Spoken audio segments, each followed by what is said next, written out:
of people out there don't understand.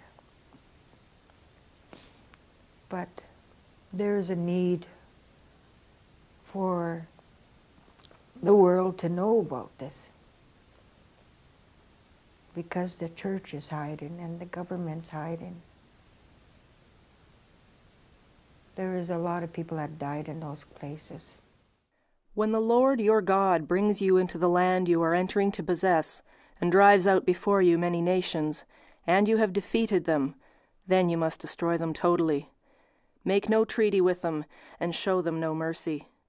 Do not allow any of them to live. This is what you are to do to them. Break down their altars, smash their sacred stones, cut down their trees, and burn them in the fire. For you are a people chosen by the Lord over all others on the face of the earth.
God is on our side, we can commit any crime. We're absolved individually from that crime by believing that we have a higher sanction. And that's the danger of religion, in that it allows people to do that. It allows them to kill without a shred of conscience.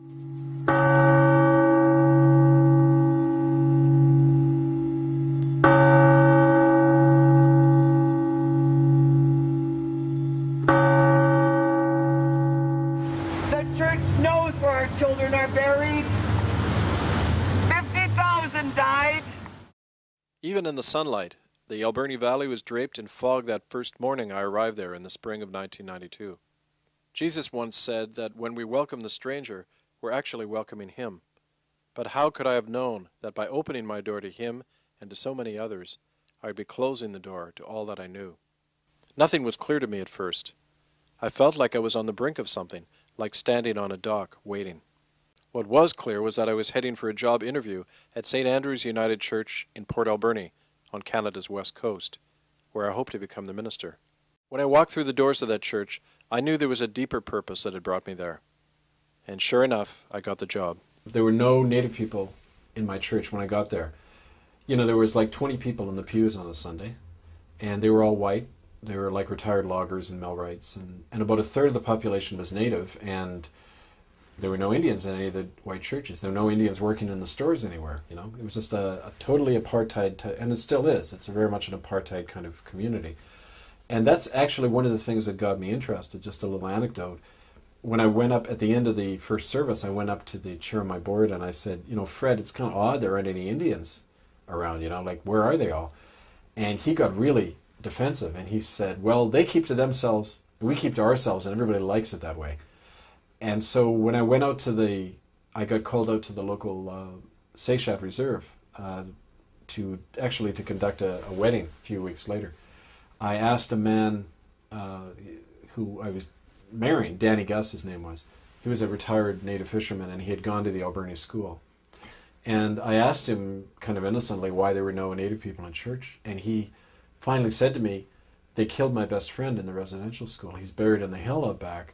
And the church people all know it. They don't want us in their church. So it's kind of like right away, bang, it was in my face, this reality, these two worlds. living side by side, not just native and white, but kind of an official world, the official history, and then the unofficial buried history. But Danny Gus wasn't the only Indian who told me of murders in my church's residential school. In my first year as minister at St. Andrews, I spent most of my time just visiting people and getting to know them. That was my job.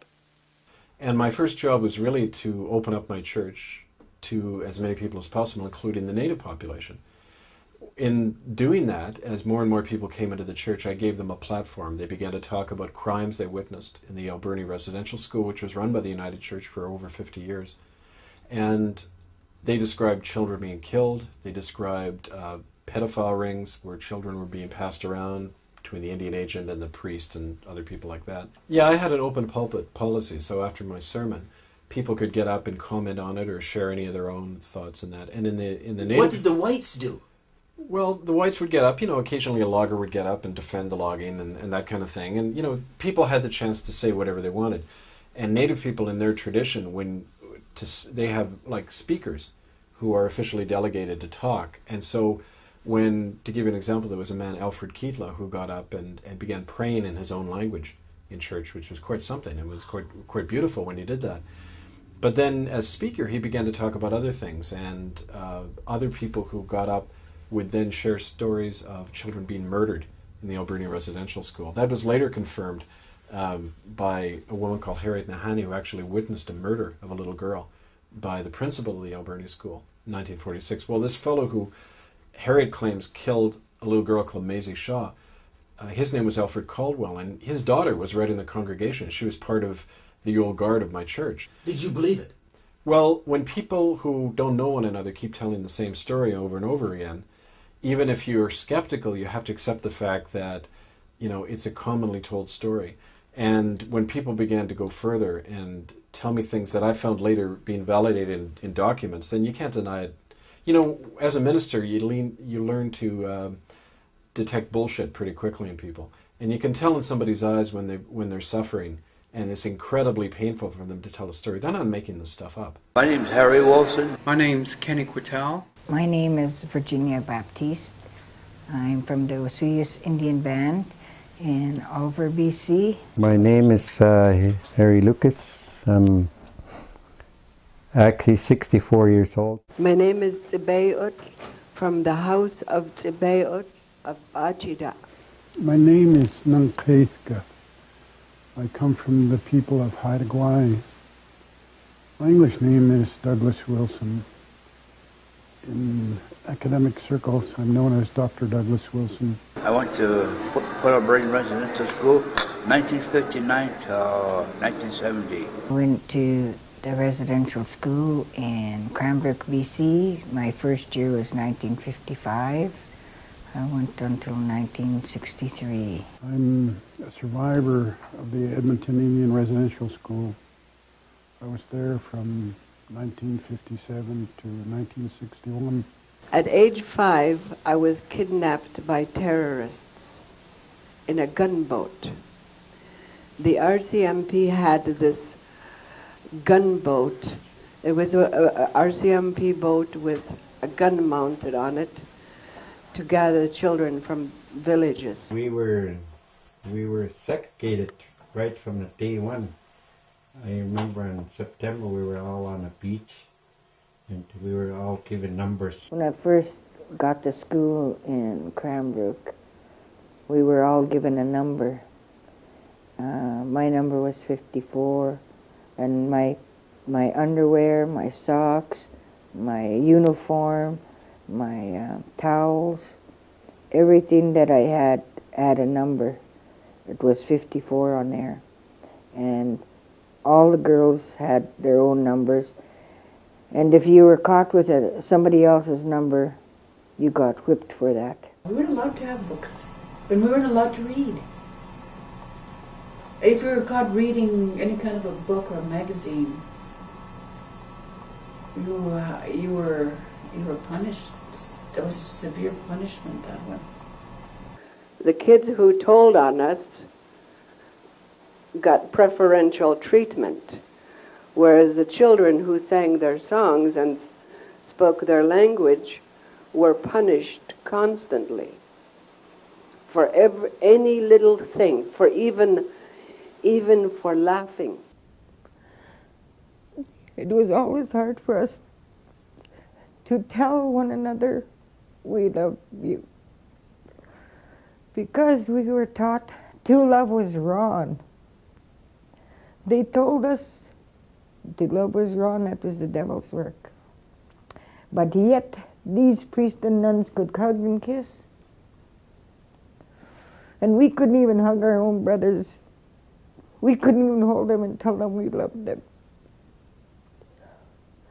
It took me a lot of years before I was able to tell my boys I loved them.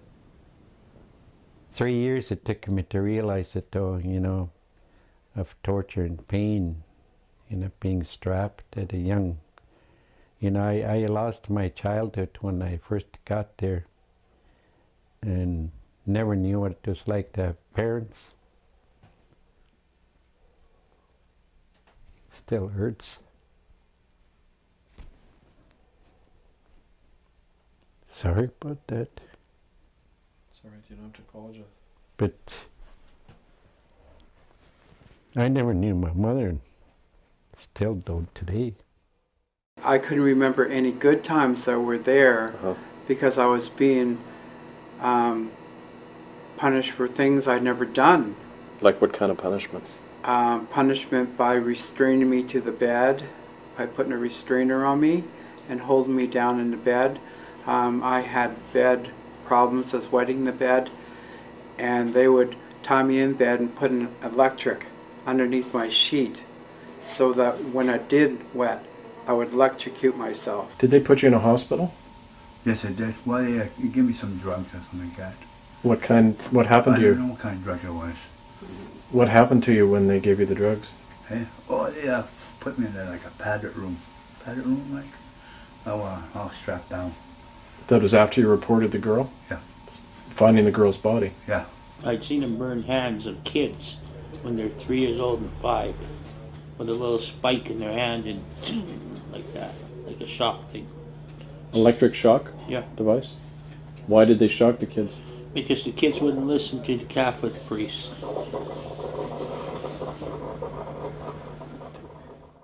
He used it on my brother's penis. He electrocuted his penis there till my brother passed out. And he was laughing, brother. My brother said he was laughing while he was doing it. You'd like to see him in pain, I guess. And then the police force, I was involved in a few investigations regarding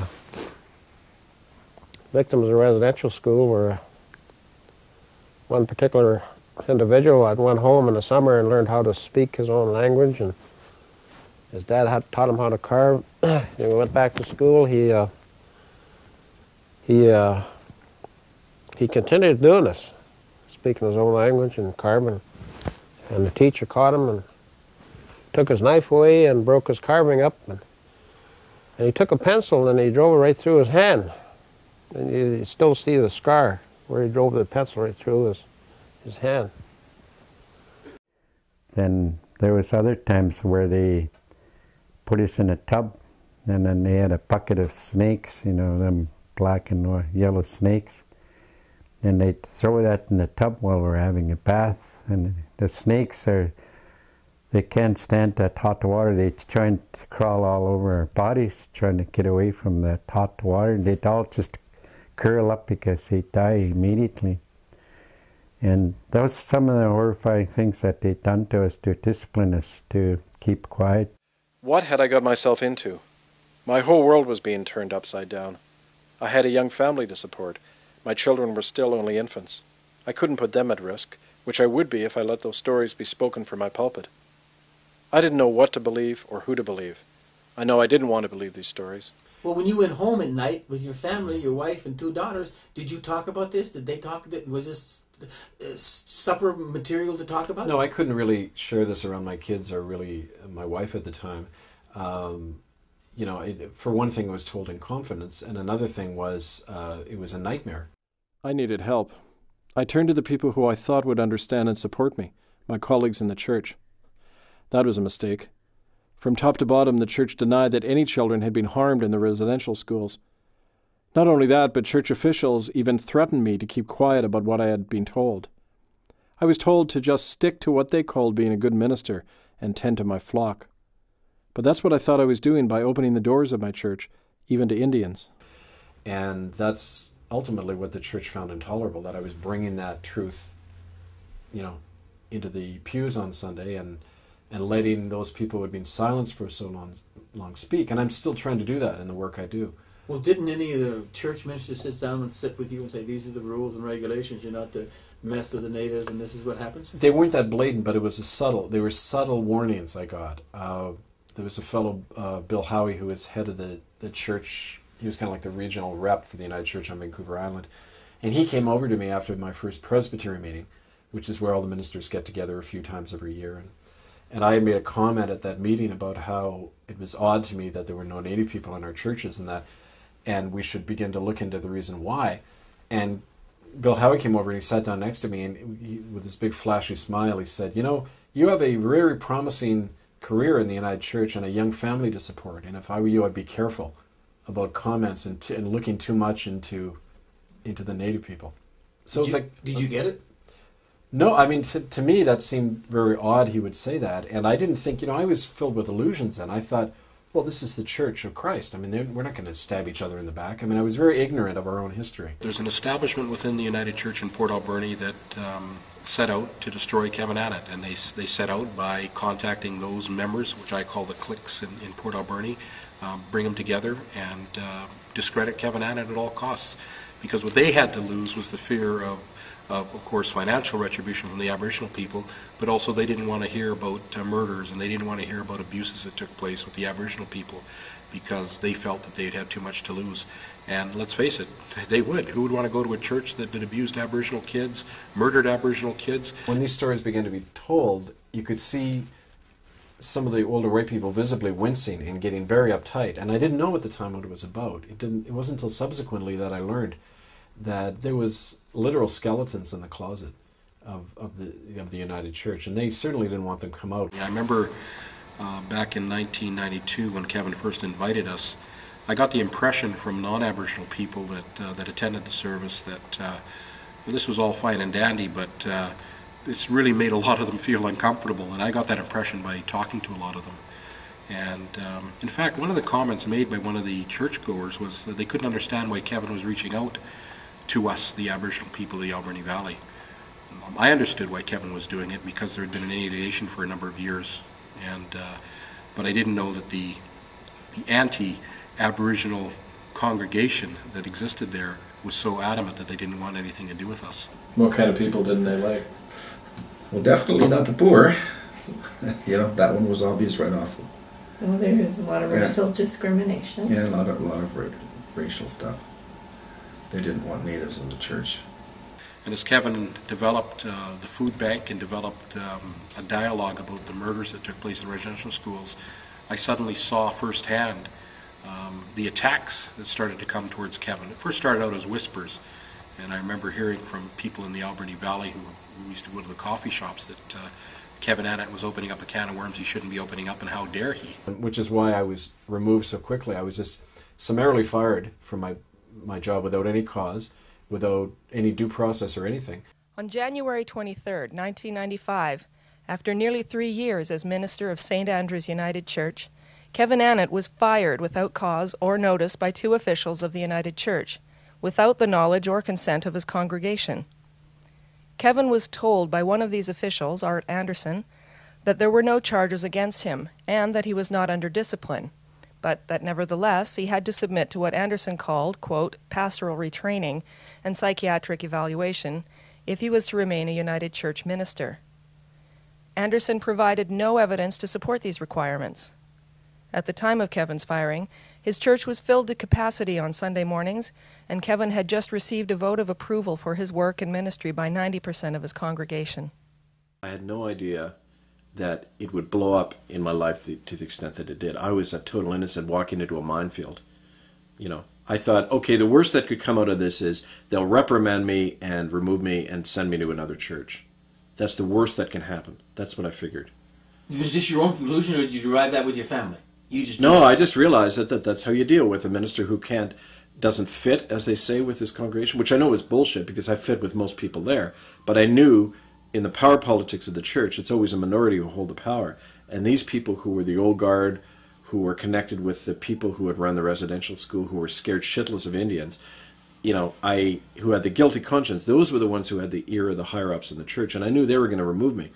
But I thought that they would simply, do the whole re-education thing and say, well, you got to go and retrain, and then you can have another church. But I realized pretty quickly when all of this stuff started happening that they wanted me out.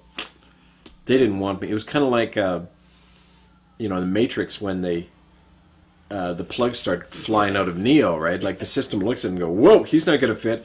Flush. And they flushed me.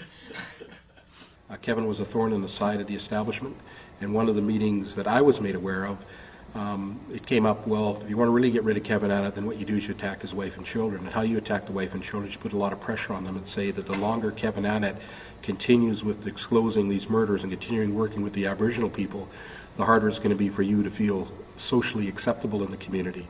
And your husband shouldn't be doing this. And if your husband continues to do this, there's going to be ramifications for you and your daughters. I didn't think that they were going to eventually, basically destroy my life, get rid of my livelihood, and help break up my family, which they did. Where did your family? Did you talk this over with your family? Where that was church business? You didn't talk with her? Well, eventually, when with my wife Anne, who my ex-wife now, I began to share a lot of stuff with her, and she was getting really scared about all this stuff. But what happened was, after I was fired, they went to her, and they actually offered to pay for her divorce and help her if she provided them with information. And in fact, subsequently, they gave her documents which tried to make me look like I was mentally unstable, which she used in divorce court, and she got custody of our 2 young daughters as a result. So the fact that the church would do that would actually help in the divorce to get my kids taken away from me. The fact that they would spend $250,000 to throw me out of the church, that was all telling me and other people a lot of stuff. That was telling me that there's a much bigger agenda here. They're scared and they want me out and silenced by any means necessary. So you don't just do that to somebody who has, offended the congregation or who isn't a good minister. You don't go to that extent unless there's some other thing you're trying to hide, and that was clearly about these murdered kids and the stolen land. I witnessed the death of Maisie Shaw. You have as much right to call yourselves Christians as the members of the Inquisition. Where is your apology? Where did you bury the children? But this is where we found those, we've seen those little skulls. You found them in here? We found them in here. There was coal, like coal. See, we weren't allowed to come here. Never at any point when I was pleading with them to stop what they were doing to my family and I, even on that level of just how it impacted me personally, there wasn't a shred of humanity in them. They were like... You were looking machines. in their eyes, nothing there. Nothing. Absolutely nothing. So you know what? When that happened to me, I realized, up until then, like any of us, it's somewhat abstract. People tell you stories and you keep wondering, well, how could they do this? When I saw what they were able to do to me, one of their own, when they turned and shredded my life mercilessly and allowed my 6- and 2-year-old daughter to go through hell, I thought, if they could do that to me, imagine what they could do to a native child who wasn't a Christian, who was dark-skinned, who wasn't part of them. Of course they could kill them. So I watched, and she was standing at the top of the stairs, and he kicked her. She went rolling downstairs.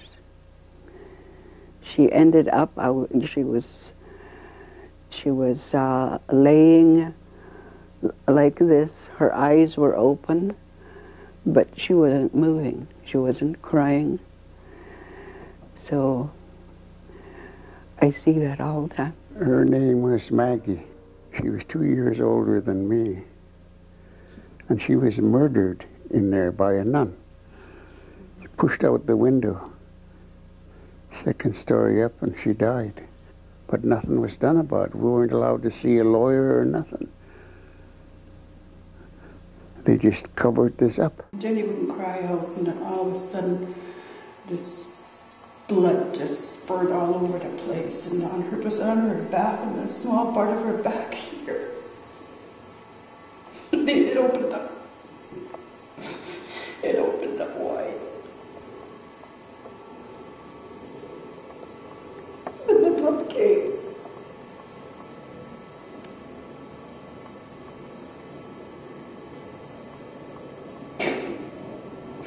Oh God.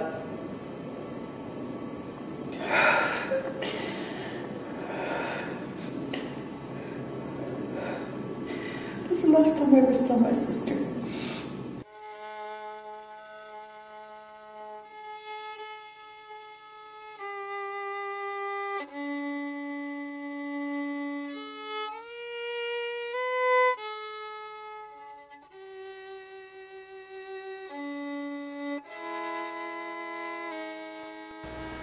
There was two young men ran away. They got as far as Jasper,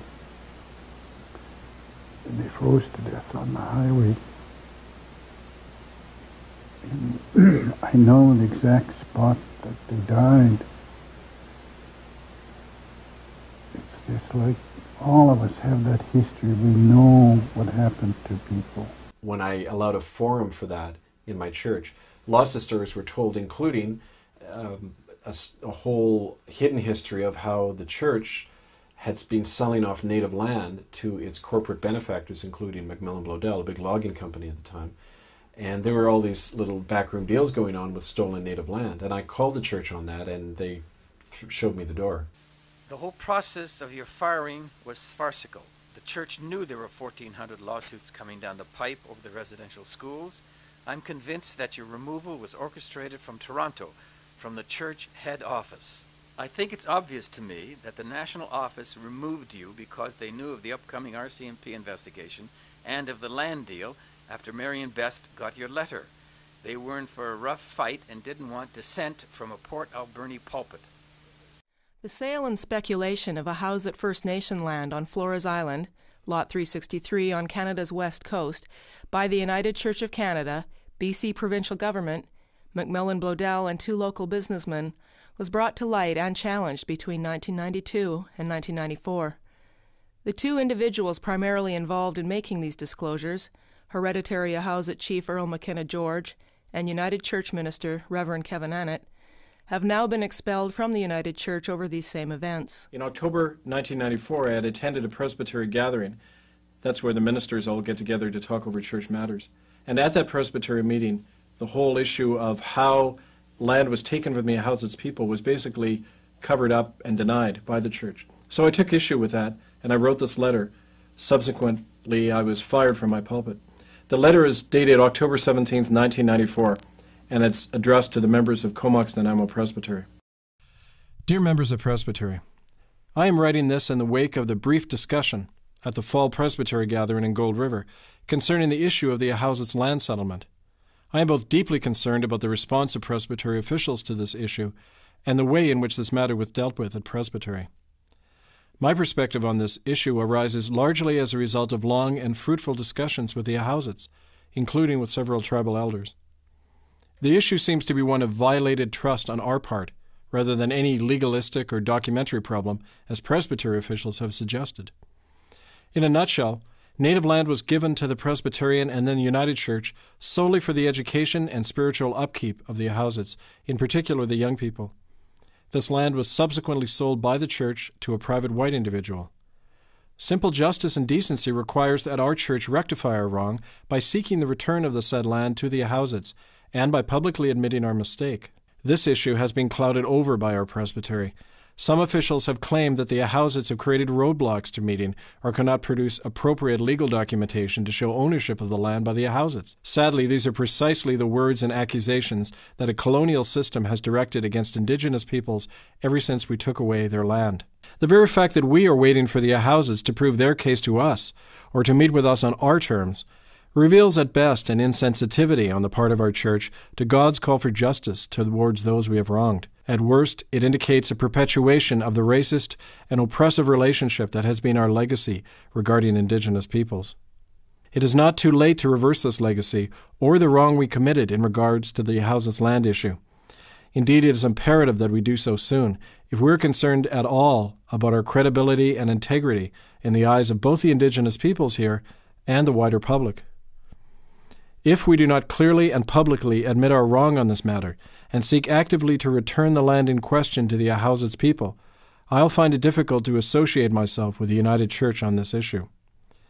I urge Presbytery officials to meet immediately with the Ahousa elders on their terms and come to a mutually agreed resolution to this matter that upholds our paper position of supporting native land claims.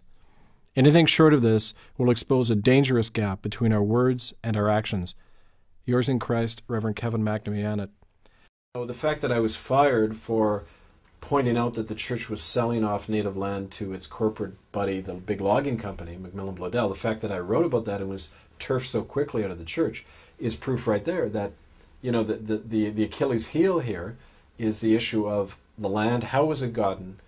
When you look at the mechanics of how the land was taken, it's out and out murder, mass murder. That's exactly what I feel. There was genocide.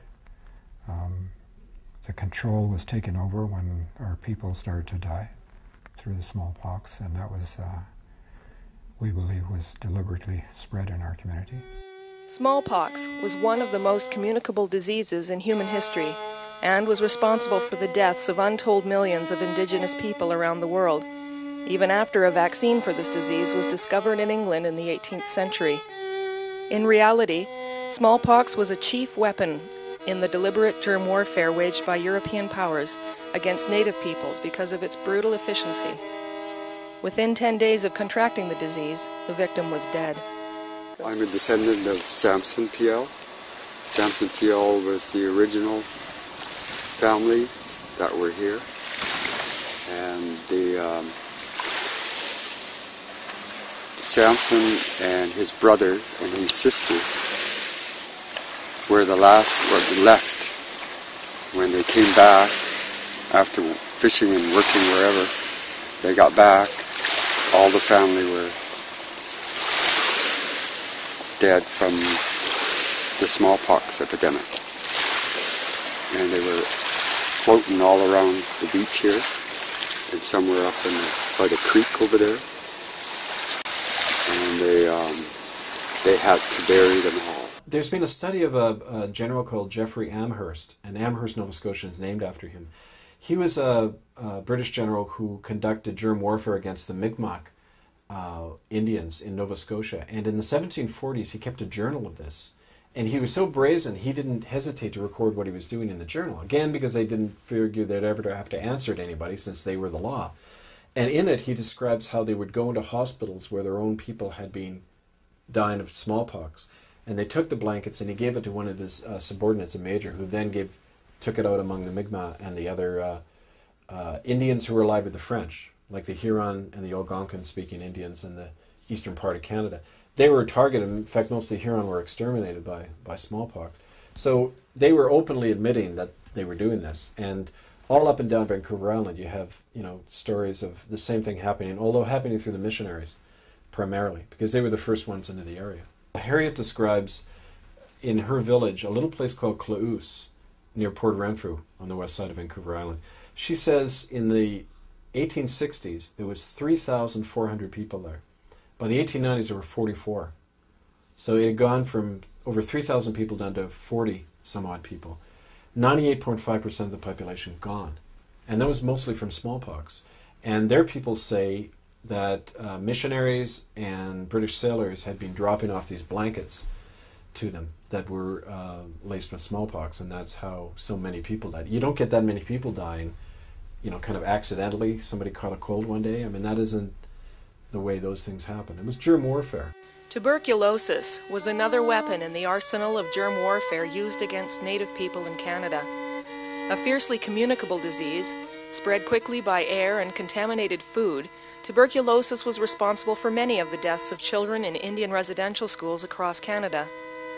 According to government officials like Dr. Peter Bryce, residential school staff deliberately and regularly exposed healthy Indian children to tuberculosis by forcing them to sleep and play alongside children dying of the disease, and then denying them aid or treatment. It was this murderous practice that was responsible for an annual death rate in the residential schools of nearly 50%. We're in the same room with people who had TB. They didn't separate us. Then we were forced to play with them. The nuns made us play with those kids. We didn't want to get sick either, but they were forcing us to play with those kids. And also, they made some of them sleep with the other kids too. The interesting thing was at the University of British Columbia, where I began to study for a doctoral degree, I began to find these records from a report by a guy called Dr. Peter Bryce, he was head medical officer for Indian Affairs. And in 1907, he went on a tour of all the schools out here, like on the coast and in the prairies. And he found that he claims that over half the children were dying every year from tuberculosis. And specifically from a practice whereby healthy children were brought in and housed alongside children dying of tuberculosis, and then none of them were treated or helped in any way. They were left to die of this communicable disease. Why? Because they wanted to kill off at least half the children and wanted to cull the numbers down. And Dr. Bryce, this is not some flaming radical. He's an establishment doctor who's reporting back to his boss, the Duncan Campbell Scott, who is head of Indian Affairs. And he said in his report, the quote is, "I believe that conditions are being deliberately created to spread infectious diseases." So he was clear. Children were being deliberately murdered by a practice of contaminating them with TB. That practice was referred to consistently. It's now even talked about in some of the mainstream academic books about the residential schools. So it's gradually been accepted, although it was reported on the front page of the Ottawa Citizen as far back as 1907. This is from Schools Aid White Plague. This is a discussion of Dr. Bryce's report. It's from November 15th, 1907. About 100 years ago, they said the average death in the residential schools in the West was 69%. So over 2/3 of the kids die after 1 year in these schools. That's talked about in the mainstream press, and yet today so many people are acting like, oh, we didn't know this. Well, it's been public knowledge for a century in Canada. There's about 50% of the kids that died of TB. And one thing I can tell too is that the chief over there now, her mother had 12 siblings. She was the last one that lived out of that school. She's seen 12 of her brothers and sisters go in there, plus herself, but she came out. She said then the other ones never made it home. The Indian residential school system in Canada was an extension and evolution of an older system of genocide that began as early as 1540 in eastern Canada and during the 1840s on the Pacific coast. Its foundational purpose was the deliberate and systematic eradication of all indigenous populations that would not leave their lands and resources, abolish their own cultures and languages, and become Christians. That purpose has never wavered, but has assumed different forms and strategies over the centuries, adapted to the times and regions in which it played out as European conquest moved westward across the continent. European Christianity and its colonial empires were the plague. Residential schools were a refinement of that contagion. By the time that residential schools were firmly established across Canada, around 1900, the plague itself had exterminated most Aboriginal people, in a genocide whose details are still largely unrecorded and perhaps forgotten. Well, we can look at the evidence of genocide we can look at it and yet our mind not register the fact that it's proof of what we're talking about. This book is used in the university curriculum about residential schools. It has been for almost 10 years. And here's a picture of children with active tuberculosis sores. You see the bandages around their head. And the inscription says they have active, like open tubercular sores, and they're sitting here alongside healthy children. That was the practice described by Dr. Peter Bryce when he said they were being deliberately exposed to diseases. They weren't being quarantined. When you have tuberculosis, you're quarantined. You don't sit with healthy children. This is proof. This is proof of intent to commit genocide, this picture right here. Yet it's in a mainstream text. People look at it, and still to this day they say, there's no proof that we're trying to kill Native people. Well, the proof is right there in that picture. In that practice, which was happening in every residential school across Canada. And it was documented by their own people. How did the parents and the relatives allow this to happen? The neighbors? Well, did they do anything? They weren't allowed to. One of the documents I found is a thing called the Application for Admission Form. And it's a document that every Native parent had to sign or they'd go to jail. And what it did was it actually surrendered guardianship rights to the principal of the residential school. So what this did is you had to sign away the guardianship power of your own child to the clergyman who ran the residential school. And at that point, that principal of that school then became the legal guardian of the kids. So that explains why these things could happen, how it could happen. Because they were the legal guardian. They could do whatever they wanted to these kids.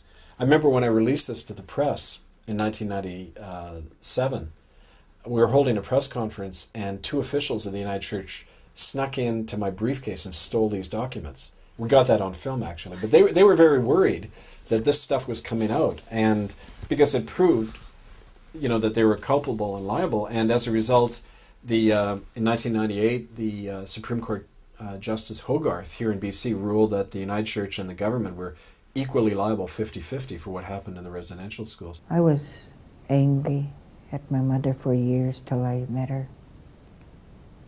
And then she told me she was forced to. It was in the Indian Act. The cops came there and they were going to take us, or she'd go to jail, be fined, or all three. And that's in the Indian Act too, it is. It's in the Indian Act. The Indian Act of Canada is race-based legislation that legally separates Indigenous people into a separate and inferior class of citizenship under the control of one man, the Federal Minister of Indian Affairs. The Indian Act allows Aboriginal people to be expelled from their homes on reserve lands, arbitrarily jailed, subjected to involuntary medical treatment, and denied the right to elect their own leaders. Under the Indian Act, Native people are legal wards of the Canadian state in perpetuity, having the same status as children or the mentally incompetent. This racist legislation has remained essentially unchanged since it was first enacted in 1876. Its philosophy and regulations were drafted under the guidance of the Roman Catholic and Anglican churches through the Bagot Commission created by the Vatican in 1845. The Government of Canada enacted the recommendations of this commission in 1857 when it passed the Gradual Civilization Act. This legislation forced Indigenous people to surrender their land and identity and denied them any future title to their land, which was now owned entirely by the Crown. That's what genocide is when you look at its definition. It's two steps. The fellow who coined the term, Raphael Lemkin, who helped draft the UN Convention on Genocide, he had a simple definition of genocide. Phase one is you eliminate the original pattern of a particular targeted group. You wipe out their language, their culture, you take them off their land. And the second phase is imposing the pattern of the domineering group on them.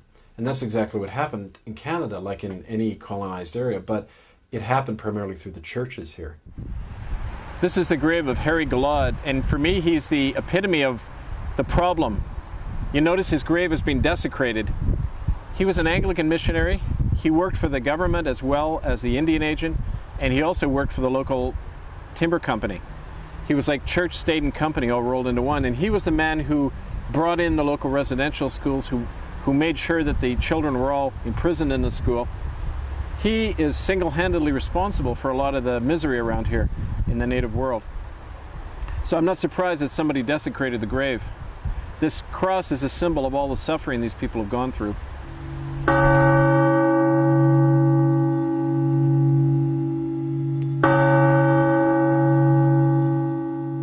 Before you entered the ministry, you did not buy in what the church was doing. What did you think the church was doing?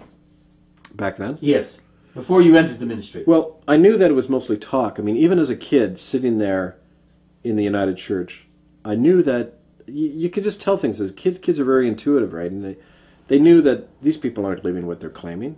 I mean, they're not loving one another. Is anyone coming over to our house when we're struggling? My dad doesn't have his job anymore. We had to move down to a hotel in the downtown part of Vancouver. Were any of the church people coming over and helping us? No. Not even the minister. You know, we were the pariah family all of a sudden. So I knew it was bullshit. But that didn't take away from what I felt in here was the message of Jesus, which to me was revolutionary. It wasn't. So where did it go wrong, Kevin? Well, you cut me off there. Wait. Sorry. It wasn't just that Jesus was a nice guy, right? The benign, kind of loving man. It was like the hippie, right? That's never how I saw him. I saw him as a revolutionary. He got murdered because he was challenging the powers on behalf of the people who didn't have any voice, on behalf of the outcasts. I mean, the woman who was going to get stoned to death, or the people who are on the outside all the time, the guys who get shit on all the time, they finally had a champion. And he said, not only am I your champion, but God is too. God loves you more than the assholes doing that to you. And that's a revolutionary thing to do. And it was beautiful. I mean, it was like to me a new world. And I saw the church perverting that message. I saw them taking the side of the wealthy and the powerful, and they do this all over the world. They crucify Christ again and again, just like they're crucifying the poor. And I said, that's got to stop. I mean, that lie has got to stop. Well, it's like the early Roman Empire. They realized, look, we're not defeating these people. The more people we burn in the Colosseum and throw into the lions, the more people are being converted. They have a moral power here that's growing in the world. Our soldiers are becoming Christians and are saying we don't want to fight anymore. The whole empire was unraveling. So they were smart. They said, you can't destroy a movement like this. You can co-opt and pervert it. And that's exactly what they did. They opened the door. They said, come on in and sit down, guys. Take a seat in the empire. We'll turn you into something successful. We'll give you power so you can convert people. We will give you the means to conquer in this world. You don't have to be persecuted anymore. And they accepted it. They turned their back on Christ. They shut the door on him. And they became the church. They became Christendom, and they got blood all over their hands as a result. But he's still outside the door there. And I was trying to open the door. When a lot of the stories began to hit the press about, when the lawsuits began against the churches and the government of being brought by residential school survivors, at that point the church decided to, quote, delist me, which was to actually throw me right out altogether. The person who had arranged the hearing, he was the executive secretary of the church out here, Brian Thorpe. And he had arranged the hearing, chosen the panel members. The hearing was in the room of the church of a friend of his. And in addition to that, he was one of the 4 testifying against Kevin. I mean, here where judge and jury and the whole thing gets blurred, I thought, wait a minute, what's going on here? This is natural justice, isn't it? And this was natural justice. But this whole business of them, they knew I was taking notes on all the things that proved there was nothing going on according to natural justice. They saw me writing it down each time. Did they know who you were at the time? No, they didn't. Did they know your background, or did they just think you were some busybody woman? Oh, they just thought I was a little old lady with very little to do. But after the first week there, I realized this was Canadian history, United Church history, and Native history. And deserves to be told. And I made a point of trying to be there all, 36 days of the hearing that went over 6 months. It was the first public and only public delisting of a minister in United Church history. It was really like a show trial to make an example of me. But at that trial, the lawyer for the United Church, a fellow called Ian Benson, he said the reason these Reverend Annett is being recommended for delisting is not because of anything he did while in the ministry, but because of comments he's recently made to the press about the deaths of children in Indian residential schools. So they were very clear. They wanted to get rid of me because I was continuing to talk about these deaths and murders. So in the period after I was fired from my job in Port Alberni, my wife and family and I had to move back to Vancouver where I could seek out retraining of some kind. I enrolled at the University of British Columbia. And basically at that point the attitude of the church was to put me on ice and try to ignore me. And it wasn't until February 1996 that they suddenly revived their demand that I be expelled from the church altogether. And interestingly enough, they did that 2 days after it was publicly announced that the first lawsuits would begin against the United Church and the federal government brought by survivors of the Alberni residential school. A lot of these plaintiffs that were suing the United Church had been in my congregation. I had been working with them, providing them information. Obviously the church wanted at that point to just expel me from the church altogether. The purpose of the hearing was a total railroading and a processing to get somebody who had far too much information for his own good out of there. He'd stepped on big toes. He'd stepped on moneyed toes. And the whole thing was to get Kevin Annett out of there. So sure enough, that same year in 1996, the United Church decides to go ahead and defrock me as a minister. I think the antiseptic term they used was delist. And in so doing, they spent over $250,000 tossing me out of the church. Something I found pretty repugnant because that previous year, the church had told me that they couldn't come up with about $1,000 a month to feed the over 300 hungry families that we're providing food for through our Loaves and Fishes food bank in Port Alberni. And yet here's suddenly $250,000 to get rid of one whistleblower. Also, the 2 men who had originally arranged my firing from Port Alberni John Jessamine, the lawyer for the United Church, and Brian Thorpe, the chief executive officer in BC for the church. These are the two guys who are not only responsible for my appeal, but for setting up the panel that's going to decide whether I'm going to remain a minister or not. So the whole thing from start to finish was a complete travesty of justice. It was terrible. At moments, I really wondered if I were in Guatemala or Mexico, rather than this quiet, late summer afternoon in this church in downtown Vancouver. I couldn't believe the things I was hearing. The whole thing, I mean, I just remember, for example, that Kevin Annett had a great number of unsolicited letters of commendation for his work and his ministry. And he had always made his ministry a tough ministry, a challenging ministry. And I think that all these letters had come in, and not one of them was allowed to be read. I believe Mr. Jessamine said, people here can read for themselves, these letters don't need to be read. But isn't it interesting that at the end of that hearing, Mr. Jessamine didn't have the same philosophy at all? Because when they solicited letters against Kevin Annett, and we know this from a person who phoned in from Manitoba, when they solicited these letters, all of those were read and put on the record. You know, for centuries, people have had three basic rights under common law. Those are, the first is the right to no charges being brought against you. The second, the right to face your accusers. And the third, the right to a trial before your own peers. Now, all three of those rights, called natural law, were totally denied me by that proceeding that threw me out of the United Church altogether as a minister. To give you an example of that, I was never told what the charges were against me. They repeatedly said, there are no charges against you. I asked to face my accusers. I said, who are the people who brought these concerns to you about my ministry? They refused to tell me who they were. And finally, when I'm appearing before that delisting panel, they weren't in any way my peers. They weren't people who I knew. They were three hand-picked individuals who were actually friends and associates of one of the men who had me fired, Brian Thorpe. I feel it will remain a very black mark against the United Church of Canada. It was a very disgusting type of procedure. I would call it a witch hunt. It was a question in my mind as to why a church would be carrying out such an activity, why they would be spending the money. I mean, there are many aspects to this. I think probably the important one is an attempt to simply break down a personality, and why they should be wanting to do this.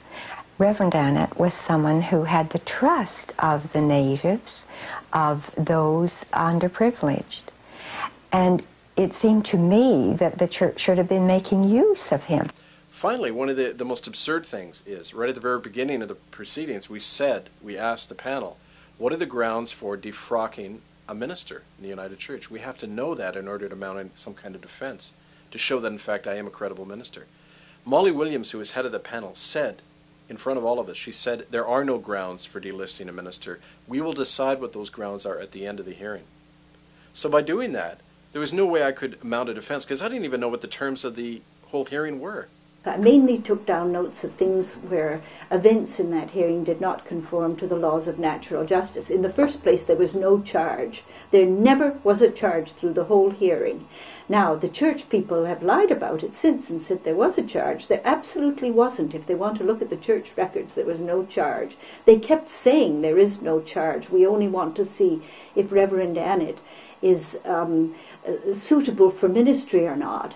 The charges never even got made up. The first I saw of them was late March with a letter that came out in the Courier where suddenly I saw charges listed against Kevin Annett. I mean, this is the kind of nonsense that went on, but very dangerous and very hurtful nonsense. The people who I counted on as who would stand by me, they all ran for the hills. I mean, people in the churches, it was kind of like, I call it the leper complex. They know to stay, give you a wide berth, because if they get close to you, it might happen to them too. So I was pretty much ostracized. And speaking of South African apartheid, it's like being a banned person. You know, in South Africa, when you were banned, you couldn't meet with more than two people. Your name couldn't be mentioned in the press, etc. That's basically the situation I'm in. The media won't cover my stuff. There's all this story out there about how Kevin Annett is crazy and trying to bring down the church and blah, blah, blah. And that's so that the people in the wider society never have to look at what I'm talking about, look at the evidence, because it's a way of keeping that evidence delegitimated, and it works. I can't believe what went on there. And, I think that Jack Bell said it all. He just couldn't stand to watch it. It was obvious that you had stepped on some pretty big toes and that you were going to be slaughtered for it. On March 7th, 1997, Kevin Annett was permanently expelled from United Church Ministry, despite the failure of church officials to offer any evidence that he was unsuitable for that calling. His expulsion was final and could not be appealed. The same day, Kevin was issued a legal writ by church lawyers that tried to prevent him from speaking about his delisting trial or any issue involving Native people and stolen Indigenous land. Kevin ignored this gag order and continued to speak out publicly about his firing without cause and expulsion without due process from the church responsible for the deaths of so many innocent children. Historically, it was interesting how everything was coinciding, because as I got thrown out of the church, the first lawsuits were being brought against the church and the government by the survivors of residential schools. This would have been in early 1996. And right at the same time, kind of like the attitude was, well, you got tossed out of the church, you must have done something right, kind of from the point of view of Native people. And they began to, the trust level went way up because I wasn't part of that institution anymore. And I was being invited down to these healing circles in the downtown east side of Vancouver to listen to people's stories. And then eventually they began to ask me to record them for them. And that's when I began to seriously document a lot of these stories that went... Up until that point, you had not documented anything that was said at the Well, church? I hadn't systematically gone about it. I had, written down notes and that people had shared with me, but it was clear from the things they were sharing that this went far beyond the physical and sexual abuses that are talked about in the press. Well, they're not talked much anymore about, but for a while they were. People were describing children being sterilized, being murdered, being used in medical experiments, being deliberately exposed to tuberculosis and then left to die. They realized, and I realized with them, that all we were doing is sitting around hearing everybody's sad stories, and it wasn't going anywhere. The people were not recovering from this. There were a lot of lawyers and Native politicians making money off their pain, but they weren't changing anything in their life. I'd know people who'd tell their story and then go kill themselves. Well, was there a design to heal people, or was there just a design to have people talk? Healing is a word from the dominant society. It's a way for people to make money off other people. People don't heal from this. That's the reality. The first thing to realize is that I'm never going to get over this, because it's not only so traumatic, but it's so systematic in the culture. You can't heal as a Native person. The whole society is arranged against you. What you can do is to tell the truth. And I realized that about myself. I was never going to recover from this. I'm never going to be allowed into the academic world. I'm not going to be allowed to have a job anywhere in Canada. And they actually threatened me with that. There was a guy called Art Anderson who was personnel officer for the United Church who had removed me. He had come in the day and handed me the letter that fired me. And he told Bruce Gunn, my friend, United Church clergyman up in a house, he said, 6 months after I was fired, he met him at a conference and he said, Bruce, if you have any pull with Kevin, you better tell him that he'll never work in this province again unless he plays ball. And sure enough, that was an idle threat. They blocked my PhD at UBC. Every time I went to apply for work, they had been spoken to, the prospective employer. That happened a few times. There was a systematic campaign. So I knew that, like with the Native people, I was never going to get over this. But what I could do, just like them, I could tell the truth. And that was our power, just telling the truth. And that's what we began to do. Okay, we got to do more than just talk about our pain. We got to ask the bigger question, why did it happen and who did it? And why did they do it, right? So we said the way to do this is to hold a big inquiry. And we started inviting Aboriginal groups from around the world and this United Nations group, IRAM, to come in. And that's what happened in the summer of 1998 in Vancouver. I organized a lot of the survivors to come and give testimony at this. And at that tribunal, anything you could ever imagine that went on in a Nazi death camp was described. There was a group of people from the Cooper Island Catholic school who described being part of a medical experiment in 1939 when German-speaking doctors were injecting them in their chests with these chemicals that was killing them. I'm 100% sure that we're used as guinea pigs in these local hospitals for some unknown reason. We're lugged off the hospital, I can remember that. And I know it wasn't for dentistry. I know I wasn't sick. I read Kevin Annett's document starting about 6 months ago, and it helped me understand how come my memory was so vague. In reading parts of it, they talked about shock treatment. In my last year there, the spring of 1961, I was taken from the school to Charles Camsell Indian Hospital, and from Charles Camsell Indian Hospital to Ponoka Mental Institute. I don't know if I was there a week or 2 weeks, but I have vague memories of it, but the memory that flashed back for me is laying on this table and stuff in my head, and then these flashing lights just continually. They had put needles in my head and had hooked them up electrically and would zap me. At that time, my arms were put in a chair and locked in so I couldn't move. And my head was put on a brace in the back so I could not, I was like this, I couldn't move. And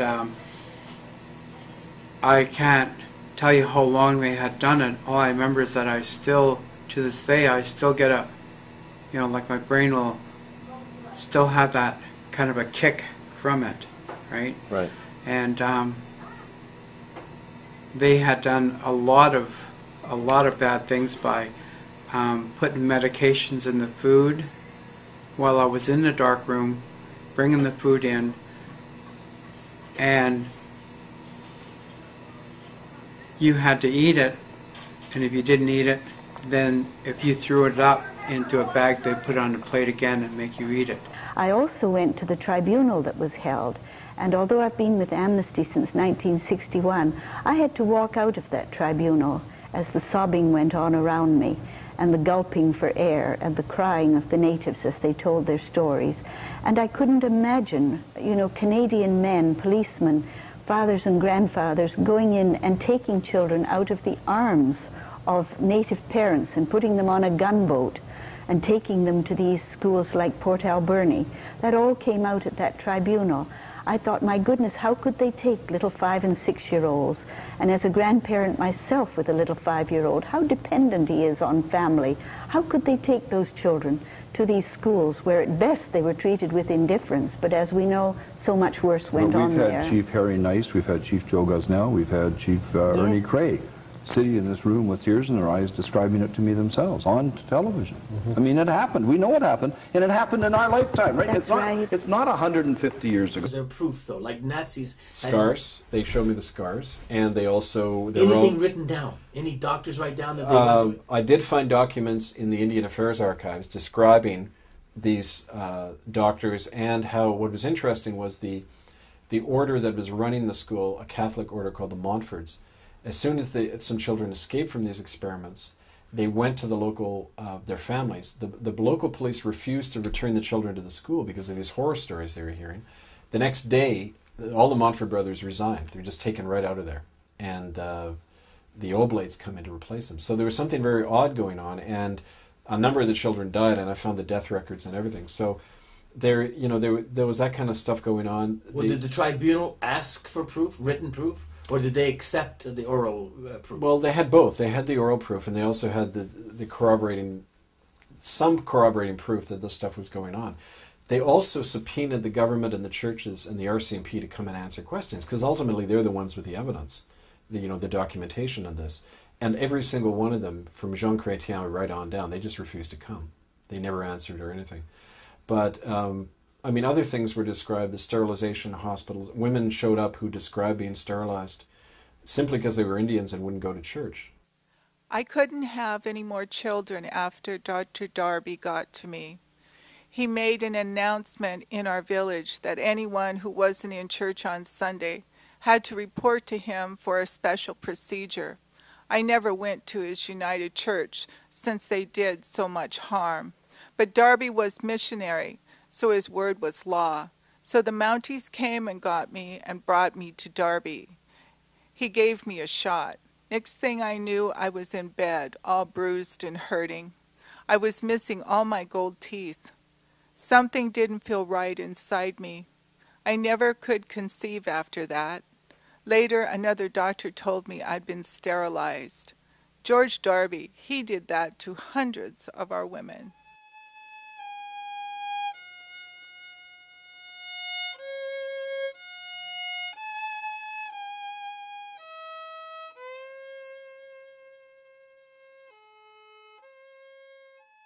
As part of the eugenics movement that swept the world after the 1920s, laws to allow the sterilization of Aboriginal men, women, and children were passed across Canada under pressure from both Catholic and Protestant churches, in Alberta in 1928 and in British Columbia in 1933. Missionary doctors of the Anglican, Catholic, and United Church of Canada sterilized thousands of Native people in hospitals all over Canada, as part of the campaign to depopulate Aboriginal land to allow its occupation by European settlers and corporations. The main targets of the sterilization program were the traditional leaders of the Aboriginal nations, the tribal chieftains and their families, who were slated for extermination. Accordingly, the sterilization campaign against traditional families has continued to the present day.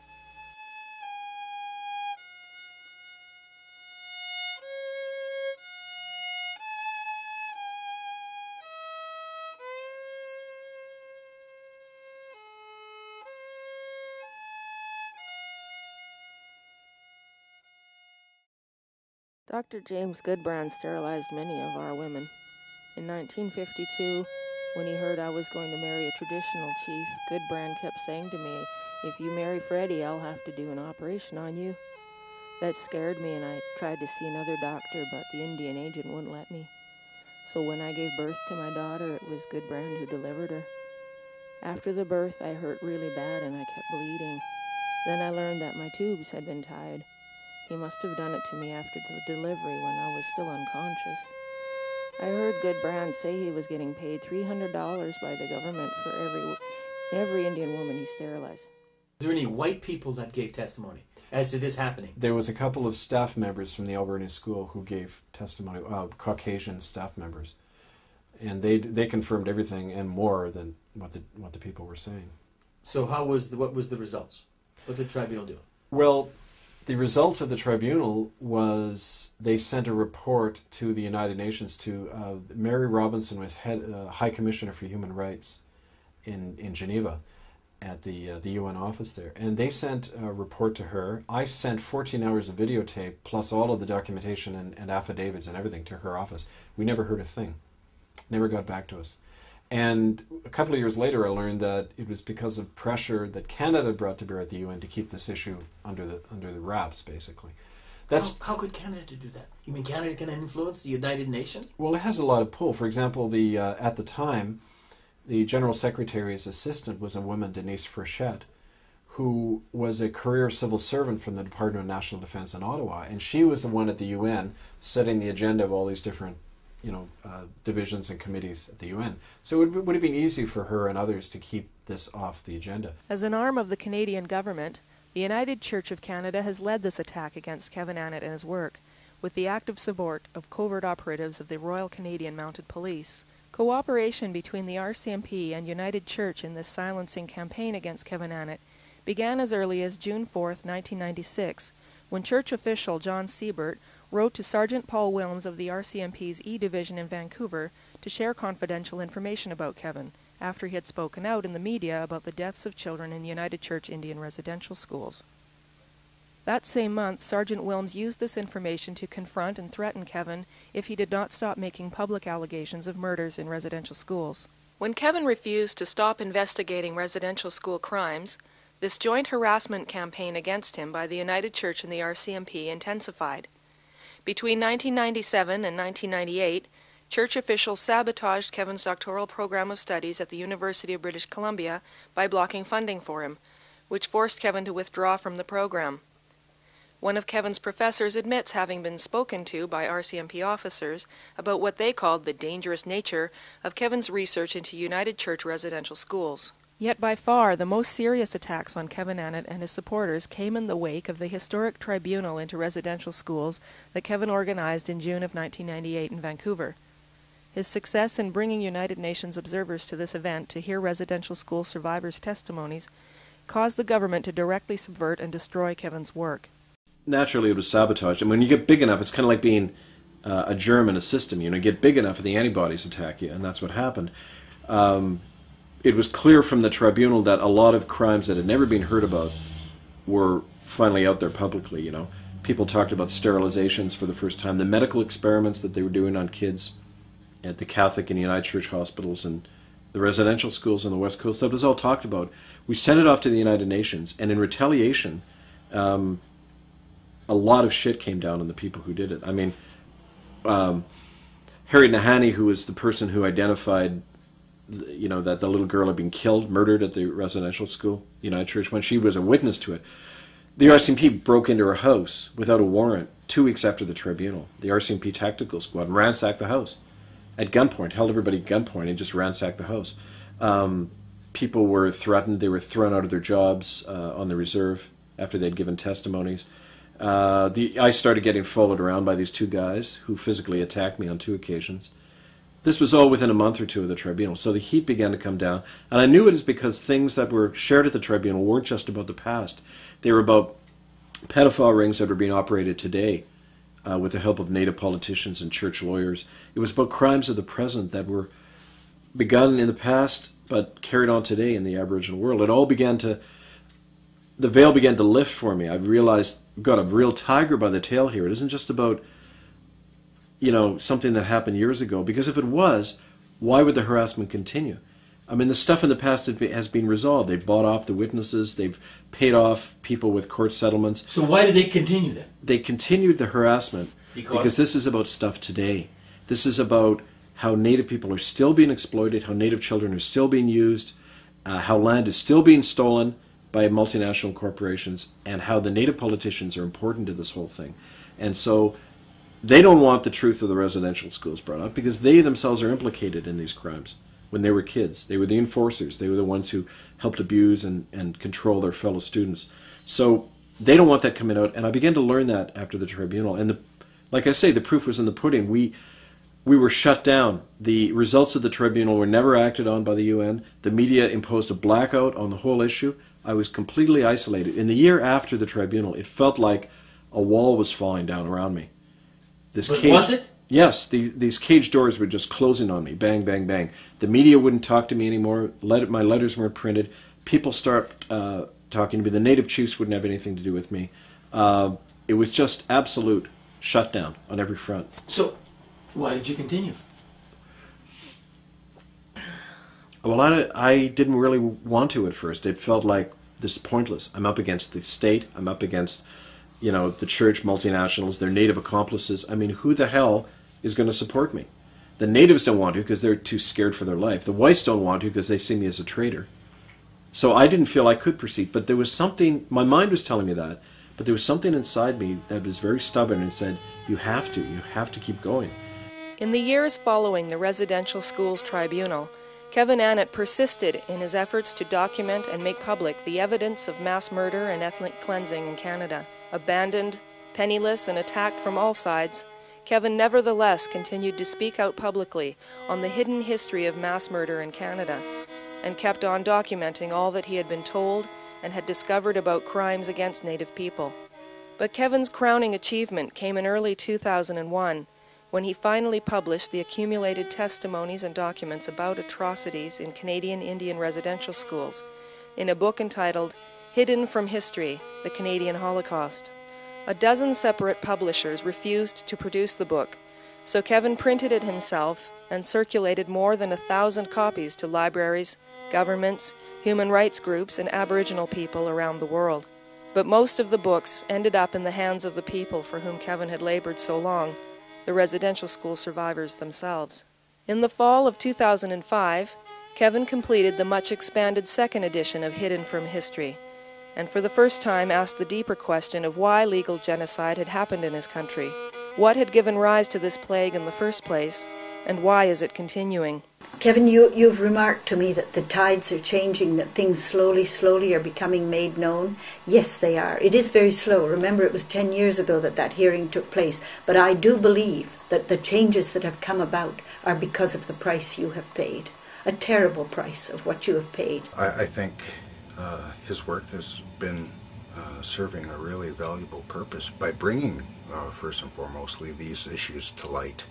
And I know Kevin's had to endure a lot of suffering and a lot of loss, particularly in his work, his livelihood, his being defrocked and losing his congregation, and subsequent attacks by the church, police positions and powers of authority, and a lot of the native people that Kevin has worked with in the past as well have suffered attacks, people having their automobiles tampered with, putting their lives in jeopardy,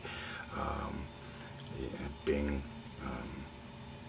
attacked and under constant surveillance by hostile occupational forces such as the RCMP. Let's fire Kevin Annett. If he doesn't have a job, he doesn't do the work he does in the community, and that's exactly what happened. And as anyone knows who was involved at that time, we tried desperately to convince the United Church not to fire Kevin Annett because he was doing a lot of good work. But of course our pleas fell on deaf ears because those people didn't live in the community, they didn't witness the good work Kevin did, and the end result is their legacy of corruption continues. Church officials have repeatedly silenced journalists and prevented publications from reporting the facts of both crimes in Indian residential schools and Kevin Annett's expulsion from the church. In January of 1999, the globally acclaimed magazine The New Internationalist ran a brief article on Kevin Annett and genocide in Canada. In response, National United Church official David Iverson circulated a 14-page character assassination of Kevin Annett to the world media, and threatened the New Internationalist with a boycott of their magazine unless it stopped all reporting of residential school crimes and Kevin Annett. New Internationalist editors buckled to this pressure and never again reported Kevin Annett's work. In March of 1999, the national magazine Canadian Dimension was similarly silenced after it ran an article by Kevin Annett on the Ahousaht land deal between the United Church and Macmillan Bloedel. United Church lawyers threatened Canadian Dimension with a multi-million-dollar lawsuit unless it publicly retracted the article, which it did. In September of 1997, the Vancouver Courier newspaper ran a front-page article on Kevin Annett that went into detail about Kevin's uncovering of land theft and other crimes by the church on Vancouver Island. United Church official Phil Spencer, who had helped arrange Kevin's dismissal from the church, tried to force a retraction by the newspaper and have the article's author, Clodagh O'Connell, fired. When this failed, Spencer went so far as to verbally harass Ms. O'Connell at her home. I felt I had to call what I thought was the church back to its real soul, which had been lost. And you felt you could? Not by myself, but I felt I had to do that. I had to try. Did it work? Sure it worked. Why do you think all the shit has happened? It's because it worked. After, losing my wife and kids and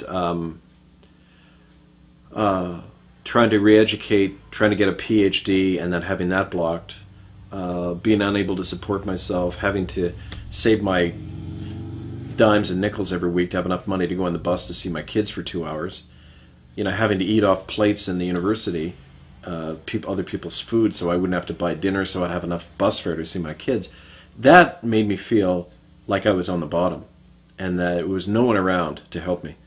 Not even family. They just stood right back and said, well, this man should pull himself up by his own bootstraps. They didn't realize that there are all these forces in the world that were trying to keep me down that way, that the United Church did not want that PhD produced, that the RCMP did not want that tribunal done, and they but the tried more to they stop tried, it. what did that do to you? The more they tried. I got angry at them. I said, why? What the hell right do they have to do that to me? What the hell have I done wrong? Nothing. I said... Did you lose your faith in no, the here's the wrong I did. The wrong I did was I expected the church to live by its principles. That was my wrong. What were its principles? It claimed to be following in the footsteps of Jesus Christ. To seek truth. They have this great statement in the United Church to walk humbly and seek justice, in the world. Well, I just expected them to do that. That's what it said on paper. I just asked them to live by their principles when it had to do with land they had stolen from the native people and children that they had hurt and murdered in the residential school. I simply said, do what's right. And I was told time and again that it was wrong for me to have done that. You knew that it happened before. You were well read. Yeah. You realized that the last 200 years, 2,000 years, that happened. Yeah, but I was complicit in it. I was part of the culture that did it, and I was blind to it. You know, raised in that condition of affluence, I had an idea. I remember thinking when I was in my 20s, oh yeah, Native people, yeah, they've been put down. I had kind of a vague idea that they were on the outs and they had been attacked and murdered en masse and all that, but it didn't enter my life at all. I mean, it didn't really. The only contact I'd ever had with Native people was when I was 15. We went up to a village in northern BC on an exchange, and we lived for 10 days among Aboriginal kids up there, and then they came down into our community and hung out with us. But what I saw just blew my mind in that little community of Hazelton in northern BC. Just unbelievable. I didn't think people lived like that in Canada. You know? Lived worse than you did. Well, I mean, yeah, even the poorest white person, they didn't come anywhere near the experience of what was going on in that village. Kids running around, I mean, not just literally without clothes and dying from malnutrition, but I mean, you know, there'd be like, there was a little 6-year-old girl whose dad had gone after with an axe. You know, she was carrying a mark around on her head because her dad had whacked at her while she was drunk. And that was just accepted. Like, I mean, oh yeah, well, it wasn't considered there was anything wrong with that. And I thought, well, these people, I think I was scared by that, you know, and so when I got older, I thought, well, Native people are kind of an oddity. I don't really want to understand them too much. I mean, that was all going on to me. But then I realized I had to. The more I began to work with them, I had to understand. And what did you come to understand? Well, it didn't come right away. It came over time. What came?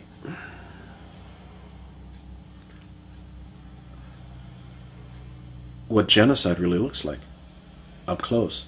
What it means to be at the receiving end of a campaign to exterminate you. What it means to be the survivors of mass murder.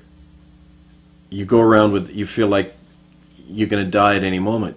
You're going to be tortured at any moment again. So all you have to do is hide. You got to hide. You could identify with that? Oh yeah.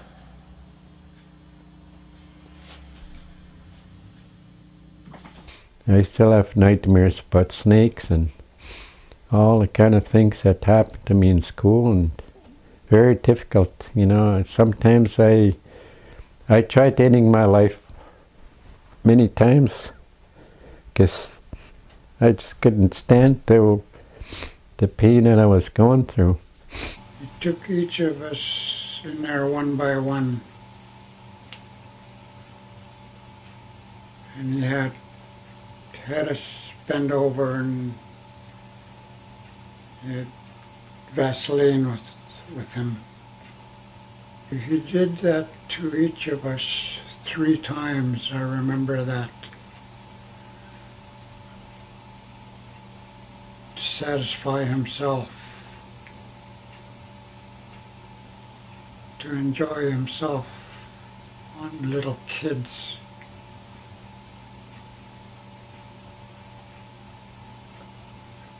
I forgot how old I was, either 6, 7, or 8, maybe 9, I forget. But I remember, I'll never forget Mr. Moore. He said, you know what, sis? He says, I can't wait to get out of this hellhole. I'm going to tell everything. And then the phone went dead. People at Cooper Island always listened to our phone calls and censored our letters back, you know, coming in and going out. So I was afraid for him, but I didn't think it was going to be as bad as it was. It turned out as bad as it was. 2 days later, we got a phone call saying that he hung himself. He committed suicide. But I'd never, ever believed in my heart that he'd ever do that. They had them walk through the gym while Richard was still hanging and told them that it could happen to them. My brother died because of a cattle prod, of a shock of the cattle prod. when he was 4 years old. They dragged him by the hair and they cut his skin right off his head. The pastors did that with a whip, like a horse whip. It was sharp, with these little blades on it. And when I was in there, I heard him scream for help. And right away, there was a lot of blood on the floor. And they wouldn't take him to a hospital or the nurse or nothing. What happened then? When I was in there, I heard him still scream for help. Rick, help! They're torturing me. I'm gonna die. So he died right away, like that. He was my only best friend and my only brother that I always loved. What would be the final solution for you? What would relieve your mind or give you Well, you know, when you're dealing with a crime this huge, there isn't any solution ultimately, because it's not as if something like this can be healed. It's like when you look at genocide being perpetrated on one group of people, it never stays confined to that one group. It always blows back on the people perpetrating it. And I often think about that when I look at, you know, what we're doing to the land and the environment. I mean, we destroyed people who had been living in harmony with the land for thousands, tens of thousands of years. And that can't help but affect us and the way that we live. But I think that something this huge, you can't just give an apology and a bit of money. It's an insult to people who have been sterilized and seen their friends murdered to think that that's going to solve anything. But what will begin to turn the tables on this is if the perpetrators are brought to justice and are able to say, yes, we did these crimes, yes, we did try to wipe you out. I often know, working with Native people who've been through these death camps called residential schools, for them, they never talk about money, they never talk about compensation. You know, a lot of the Native politicians will talk about that. But the people on the ground, they keep saying over and over, I just want to face the people who did this to me. I want to tell them what I think about them, and I want them to admit what they did to me in front of the world. Yeah, I think if they did that, I would forgive them if they would just admit what they did to us is genocide. And the government has never ever came up and acknowledged their mistake of a residential school. And to me that is totally wrong. And the churches are hiding behind the laws of man-made laws and not admitting their wrongs regarding residential school. And I feel that's cowardly. They're thinking they figured they could get away with it? Oh yeah, of course Why they could get away with it. with it? Because they were the law. The church and the government were and still are the law. Churches are exempt from prosecution for these things, clearly. For almost 10 years, the knowledge of these things have been out in the press. The courts have refused to prosecute the churches over these crimes. Time and again, judges have said this issue of genocide is not going to be addressed in this court. They restricted it to issues like, well, the children suffered a loss in education, or you know, they were hit sometimes, but they've refused systematically to address the issue of murder and genocide.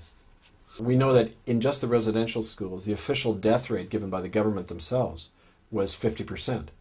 And if they took they claim 100,000 children went through the schools, but that's conservative, because they would often grab children in whole areas, not just the 7-year-olds and up, which they had to do under the law, but 3-, 4-, 5-year-old kids were common in the residential schools. So if you double their number, you're probably talking 250,000 children went through the residential schools. Half of them who died, 100,000 children alone just in the residential schools. When you look at the whole history of the Indian reserves, and it's got to be in the millions. If they want evidence, as a 7-year-old child, I witnessed myself the burial of a child, and I didn't know what was happening at that time. I was with another student, and I asked him, I said, what's happening here? I see them digging a hole in the orchard, and they said they're burying another one. In '65, there's a bunch of us kids playing soccer in the back field.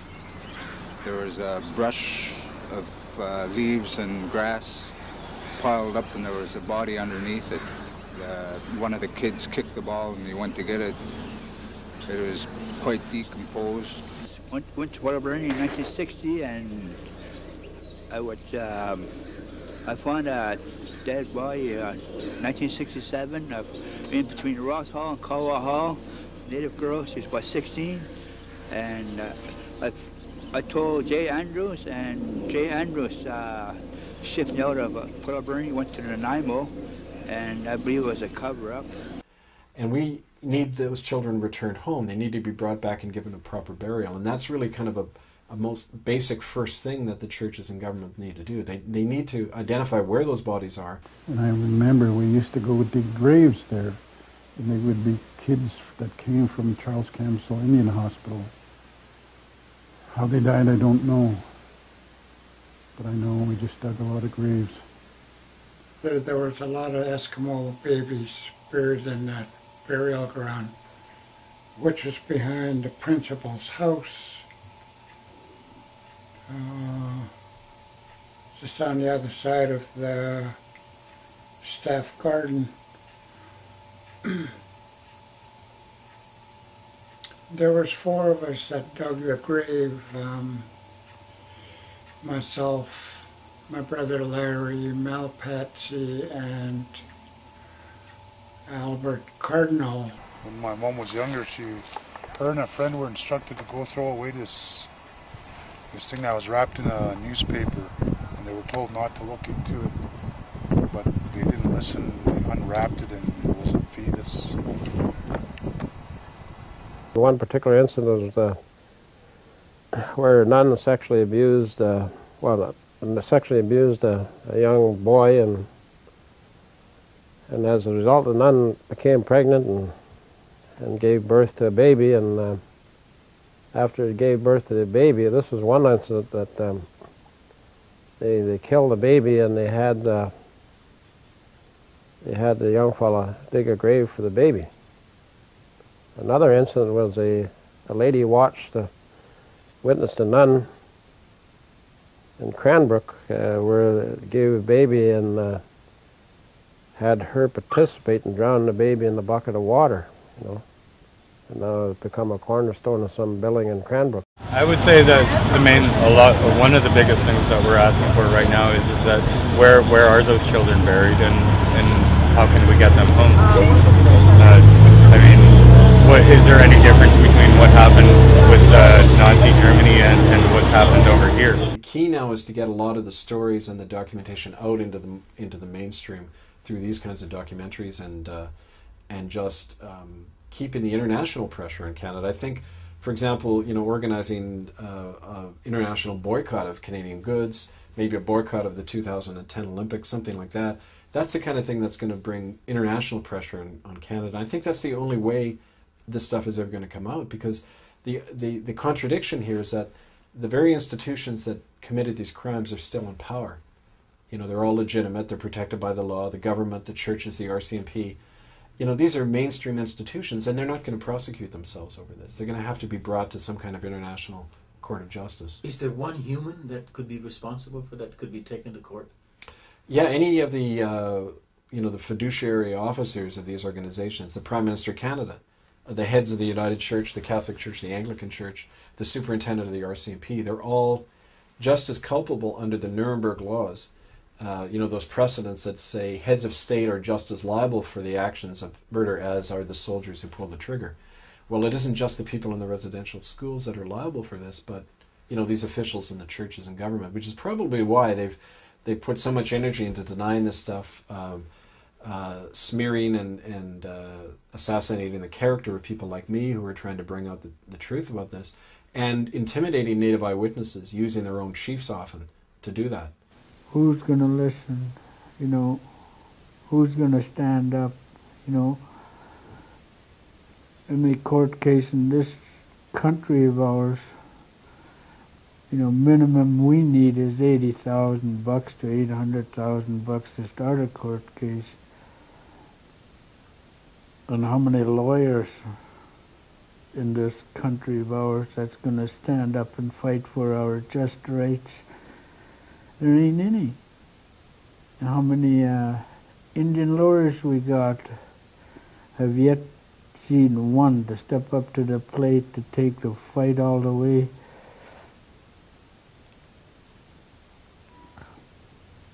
Oh, I hate doing this.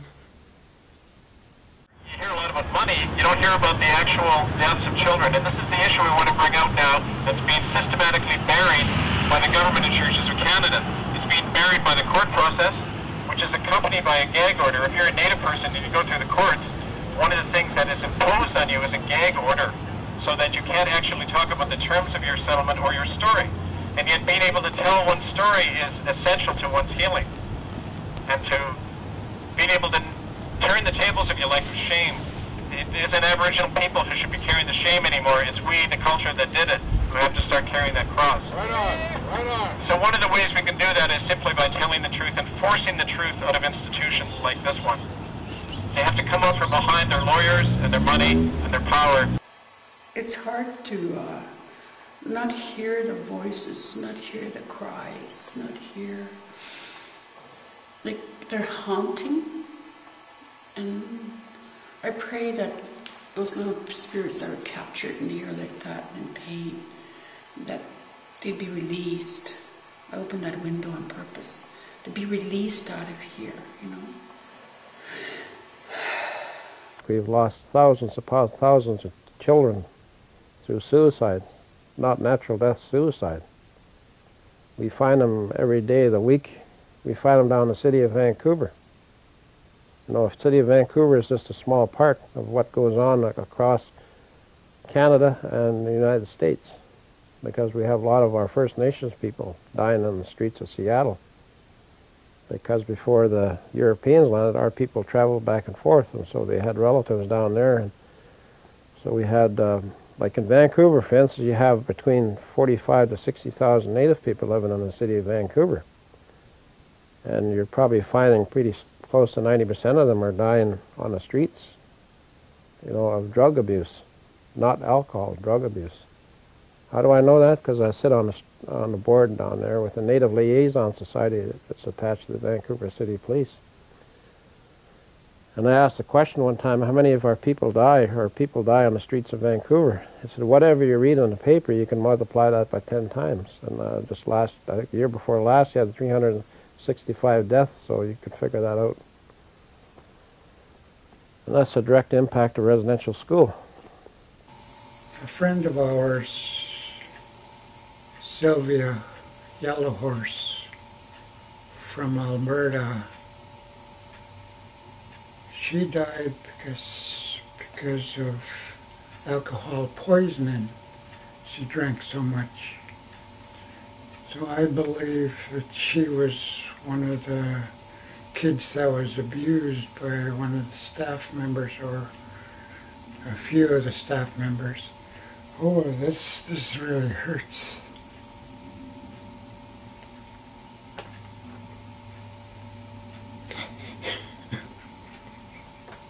Many of our women, young women especially, are going missing because now, after the residential school abuse and everything is over, they're treating our young women like they're disposable. Nobody seems to care when they do go missing. As far as they're concerned, it's just another dead Indian. Right now, in the downtown east side, Aboriginal people are the ones that are getting HIV. They're the ones that are getting hepatitis C. We're suffering the most from this, and we just got to stop it somehow. The only way we can stop it is by trying to get people to care, right? If you had to do it all over again, Kevin, would you do it again? Yes, absolutely, because I wouldn't have been able to live with myself if I had have known these things and done what I was told, which was to keep quiet about it, because, you know, you're an accessory to a crime under the law if you do that, for one thing. Why don't Canadians have courage, Kevin? Why don't Canadians speak out? Why don't they ask questions? I don't know. Why are things thrown at us that we just accept? The native people on the coast even have a name for whites, the Mamachni, the ghost people, the ones without substance, you know. I didn't want to be a Mamachni anymore. I wanted to be a human being. Why did they think of us as this, the natives? What did they see in us that we didn't see? They saw what we had lost. I think of what we lost. You know, think of what happened in Europe. You know what happened in Europe over centuries. Same kind of trauma they went in here. The religious wars, the famines, the Black Death, the persecutions, the torture, the witch hunts, the mass murder of millions of people, throwing my ancestors off their land. All of the shit that happened here happened there. And so we're all trauma victims. You know, those of us who come over here, we not only haven't faced our trauma when we came here, but we had lost something. Look what you've done to the First Nation people. You have killed their kids. You have abused their mind. You have abused their bodies. Physically and spiritually, you have abused this. Not only the land, you have raped the land. You have polluted the land. You have polluted the minds of the Native people, the kids. You've raped the kids. You killed the kids. You look at Indigenous people and say, well, why would we despoil our river? Why would we grab more land than we need? Why would there be poor people in our midst and rich people? That doesn't make any sense. I mean, no society can survive living like that, and yet it's the virtue in our society to operate like that. So we're crazy. I mean, we have become completely insane. And it comes out of that, you know, that terrible alliance that happened when you had this notion that a religion called Christendom was superior to all others and had to conquer the world, combined with the vested interest of a merchant class that wanted to conquer the world for its own profit, armed with this religion. Krishnamurti, who was a Hindu writer, he said a beautiful thing, and that's why I don't believe in religions. I believe the spirit is shared by people all over. But he said, God hides himself in the most broken ones among us, and God hides himself in the most broken parts of ourselves. Hidden in there, but present, like a little seed. And I'd say that our worst experiences are a way to reveal that, and for us to find a new meaning and strength in our life. Because when you lose everything for the right reason, for a just cause, or for people who can't fight for themselves, when you stand with them and lose everything, you gain everything. You lose the false things in your life that we're so wedded to. The only thing the church did to me, was say, I'm sorry, wrote a letter of apology. Some bitch thinks writing on paper and saying verbally to me, saying I'm sorry, doesn't work. It makes me more angrier to think they can give me a few dollars and that'll make me forget. No, we're not all one happy family. There's this whole world, like every society for 5,000 years, has rests on the suffering and misery and exploitation of some group of people. And you're not going to find God up in a church somewhere. You're going to find God down there in the garbage heap with those people. That, to me, is the message of Christ. So why don't we get that, Kevin?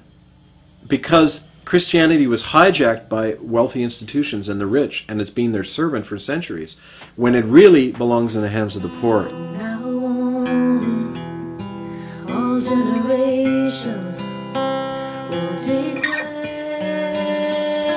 me blessed. God has brought down the mighty from the throne and has lifted up the poor. God sent away the wealthy and has filled the hungry with good things. It's like what you get in the Sermon on the Mount. Blessed are the poor and woe to the rich. He says that. And it's kind of like this big reversal. Suddenly all the things that the powerful, the government, the corporations, the churches, they all think everything's on our side. We've got the world wrapped up. We can go carpet bomb Iraq whenever we want. You know, we can destroy anybody we want. Suddenly it's all reversed. And those things are their downfall. And the ones who they're bombing, suddenly you realize, like Martin Luther King learned and Gandhi learned, those are the ones with the power to change history, not the assholes who think they're in charge. That's a revolutionary message, and that's what I tried to speak about from the pulpit in Port Alberni, and also to create. I tried to create it. I tried to put it into practice. And you saw what happened. I mean, it's not surprising what happened to me. And I'm taking strength from that now because I realize it's what happens when you try to live the message. You will get nailed, but that's their undoing. It's not my undoing. I'm not undone. They're undoing themselves. That's the victory.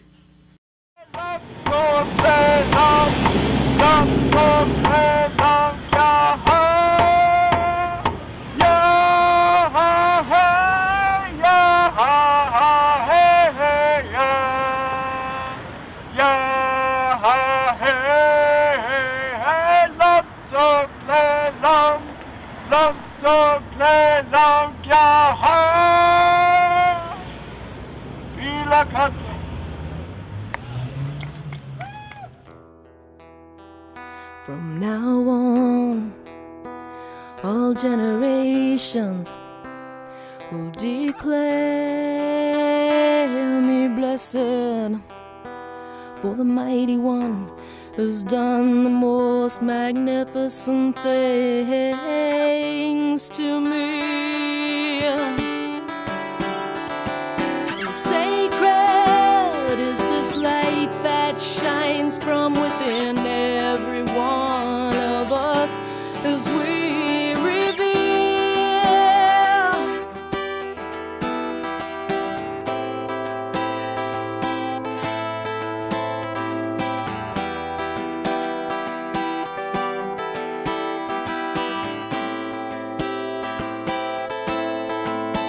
And it struck mightily with such great force, it uprooted and scattered the proud of their core, and then pulled down dictators from their thrones, and then stood up and walked with the lowest of the low, honoring them before all others.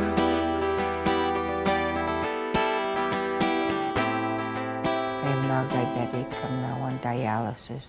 I am losing my sight. My legs are giving out on me. And now I've got to realize too that I ain't got much time. I know that. But I want to give my love to my sons for what days I got left, because they got to know that I do love them. Even though I couldn't tell them for years, but I do. I care about them lots. I didn't want to share my past with them, but I finally told them. They cried with me.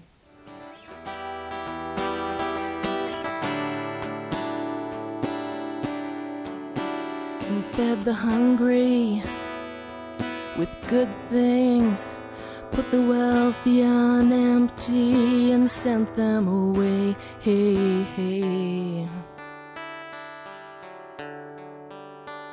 Hey, hey. And then reawoke in human hearts compassion for all who've breathed this air before, and for all who suckle at this planet now, and for all to come forevermore.